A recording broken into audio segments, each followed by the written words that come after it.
আগস্টের পরে হাসিনা পালিয়ে যাওয়ার পরে এই অরক্ষিত দেশে 5, 6, 7, 8 বলা চলে প্রায় 4 দিন একটা রাষ্ট্র সরকার বিহীন ছিল। সেই রাষ্ট্রের নাগরিকদের নিরাপত্তা থেকে শুরু করে এই 4 দিনে চুরি, ছিনতাই, ডাকাতি দেখেছেন সারা সরকার হচ্ছে হয়নি, বেশ হয়নি, 2-1টা বিচ্ছিন্ন ঘটনা ঘটেছে। আর অনেক জায়গায় দেখেছি ওই আওয়ামী দুর্বৃত্তদের আশ্রয় অনেক জায়গায় ডাকাতি হয়েছে। সেটা তো রেয়ার কেস। দেখেন 4টা দিন একটা রাষ্ট্র সরকার বিহীন, আইন শৃঙ্খলা বাহিনী আজকে আমাদের আপনার এই যে পুলিশ বিভিন্ন আইন শৃঙ্খলা বাহিনী একটিভলি রাজপথে টহল দিচ্ছে, ভূমিকা পালন করছে। কিন্তু তারপরে এখন আমরা দেখছি খুন বেড়ে যাচ্ছে, ছিনতাই বেড়ে যাচ্ছে, রাহাজানি বেড়ে যাচ্ছে, বিভিন্ন হত্যাকাণ্ড ঘটছে এবং মানুষ নিরাপত্তা নিয়ে শঙ্কিত হচ্ছে। আমি আমাদেরকে আমি জাস্ট এই কথাটা মনে করে দিচ্ছি, 5, 6, 7, 8 এই 4টা দিন আমরা কিভাবে এই পরিস্থিতি ধরে রেখেছিলাম। আমাদের মধ্যে কি আল্লাহ তার রহমতের ফেরেশতা পাঠিয়েছিল? আন্দোলনে যেভাবে আমরা বলে থাকি যে আমরা কুদরতিভাবে আওয়ামী পাখি পাঠিয়ে দিয়েছিল মানুষের মধ্যে, তাহলে আসলে এই আন্দোলনে সত্যিকার অর্থে আমি যদিও 2 দফায় রিমান্ডের পরে আপনার 1 আগস্ট আমি নিজে কোর্টে দাঁড়িয়ে বলেছিলাম যে আপনার সেটা সাংবাদিকদের প্রয়োজনে বলছে ভাই আন্দোলন একটু স্তব্ধ হয়ে যাচ্ছে, আপনি চুপ বলেন, আপনারা বললে আন্দোলন চলবে। তোমার বলছিলাম যে 90% পতন হয়ে গেছে আর 10% বাকি আছে। কবি, শিল্পী, সাহিত্যিক, রাজনীতি কোন গণ আন্দোলন, সাংবাদিক, শিল্পী, শিক্ষক, সাহিত্যিক এইসব রাজনৈতিক দলের বাইরে এই পেশাজীবীদের অংশগ্রহণ ছাড়া বাংলাদেশের 52 ভাষা আন্দোলন বলেন, 71-এর মুক্তিযুদ্ধ, 90-এর স্বৈরাচার বিরোধী আন্দোলন, কোন আন্দোলন সফল হয়নি। এই যে সকলের একটা সম্মিলিত প্রচেষ্টার ফলে আমরা যে এই যে একটা পরিবর্তন পেয়েছি, এটা তো পরিষ্কার যে অগস্টের শেষ দিকে জুলাইয়ের ছাত্র আন্দোলন একটা রাষ্ট্র সংস্কার, একটা নতুন রাষ্ট্র বিনির্মাণের আলোচনার মধ্যে দিয়ে কিন্তু গণ আন্দোলনে পরিণত হয়েছে। পরিষ্কারভাবে যখন আমাদের ছাত্রদের জীবিত সামনে থেকে ঘোষণা দিয়েছে আমরা এই ফ্যাসিলিটি কাঠামোর পরিবর্তন এবং একটা নতুন রাজনৈতিক বন্দোবস্তের দিকে যেতে চাই, তখন কিন্তু সব শ্রেণী পেশার মানুষ এই আন্দোলনের সাথে নিজেকে আরো কানেক্টেড করেছে এবং একটা ফেসিবাদের পতন হয়ে একটা নতুন পরিস্থিতি তৈরি হয়েছে। তো আমাদের নহিম ভাই যে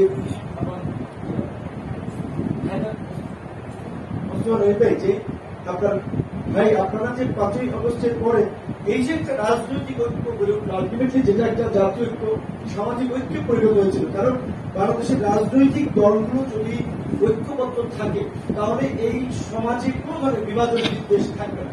তাহলে কেন আমরা আবার বিভাজিত হলাম?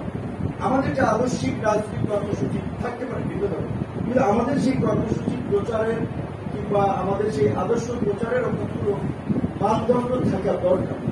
আমরাও যেভাবে একটা রাজনৈতিক দল আরেকটা রাজনৈতিক দলকে চরিত্র হনন করা কিংবা নেতাদেরকে চরিত্র হনন করা কিংবা অশালীন ভাষায় সমালোচনা করি, কথা বলি, এইটাও আসলে আমাদের মধ্যে রাজনৈতিক বিভাজনকে বাড়িয়ে দেয়।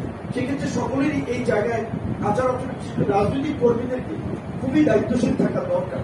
আমরা যেটা দেখেছি যে লাস্ট পিরিয়ডে বিশেষ করে আওয়ামী লীগের কোন নেতার একটা যৌক্তিক সমালোচনা করলেও তার একেবারেই অন্ধ কর্মীরা আপনার অন্যের চরিত্র হনন করার জন্য, গালিগালাজ করার জন্য, সাইবার বুলিং করার জন্য ঝাঁপিয়ে পড়ে।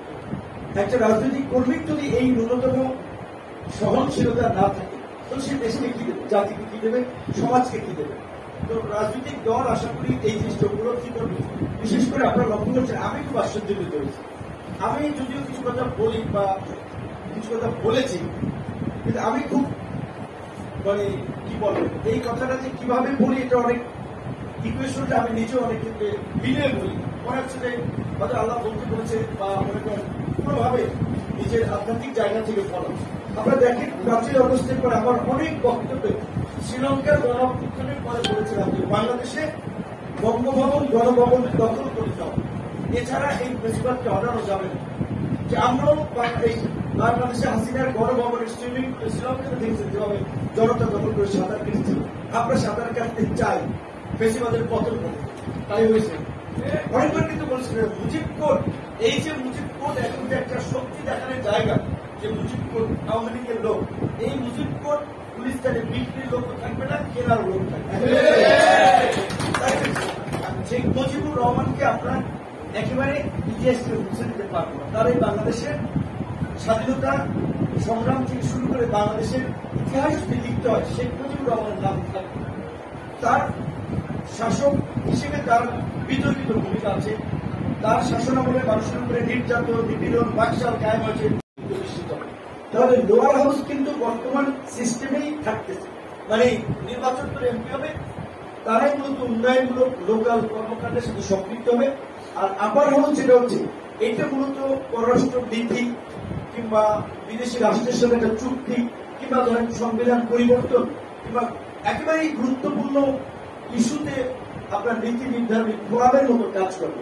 যদি এই পদ্ধতিটা হয় তাহলে কি হচ্ছে, ধরেন এক্সিস্টিং সিস্টেমে তো দেখি আমরা বড় দল করে এমপি হয়, অনেক ছোট দল ভোট পায়, কাছাকাছি অল্প কিছু ভোটের ব্যবধানে হেরে যায়, কিন্তু তারা যে এতগুলো জনগণের প্রতিনিধিত্ব করে তাদের কিন্তু সরকার বা রাষ্ট্র পরিচালনার কোনো অবস্থান থাকে না।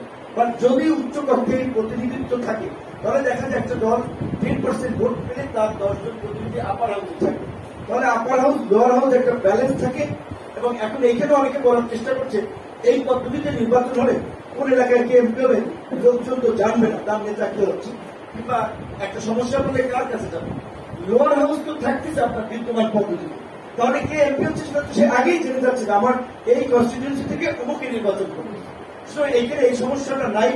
এটা প্রোপাগান্ডা বা অপপ্রচার অনেকে করছে বিভ্রান্তি ছড়াতে না বুঝে। দ্বিতীয়ত আরেকটা কথা হচ্ছে, অনেকে আপনি বলছেন এতে করে সরকার কয়েক মাস পর পর পরিবর্তন হবে, কিংবা ধরেন আমাদের প্রতিবেশী যে রাষ্ট্র 16 বছরের ফ্যাসিবাদ কায়েম করেছে তারাও সরকার পরিবর্তনে কলকাঠি নাড়তে পারে। পাকিস্তান ইমরান খানের ক্ষেত্রে যেটা হয়েছিল যে অনেকে এমপি কিনে পার্লামেন্ট থেকে তাকে ক্ষমতাচ্যুত করেছে, যেটাকে হর্স ট্রেডিং বলা হয়। তো এইখানে সেই সুযোগটা থাকতেছে। কারণ হচ্ছে আপনার যদি আপনার সরকারের বিরুদ্ধে অনাস্থা বিল আনতে হয়, বা আমাদের বর্তমানে 70 নম্বর অনুচ্ছেদে বলা আছে যে রাজনৈতিক দল থেকে কোন দল থেকে নির্বাচিত এমপিরা সেই দলের বিরুদ্ধে অনাস্থা ভোট দিতে পারবেন। যদি ভোট দেয় তাহলে তার সংসদ সদস্য পদ বাতিল হয়ে যাবে। তাহলে প্রথমেই তো আপনার একটা বার দেওয়া আছে, আপনি দলের বাইরে এই অর্থ বিল এবং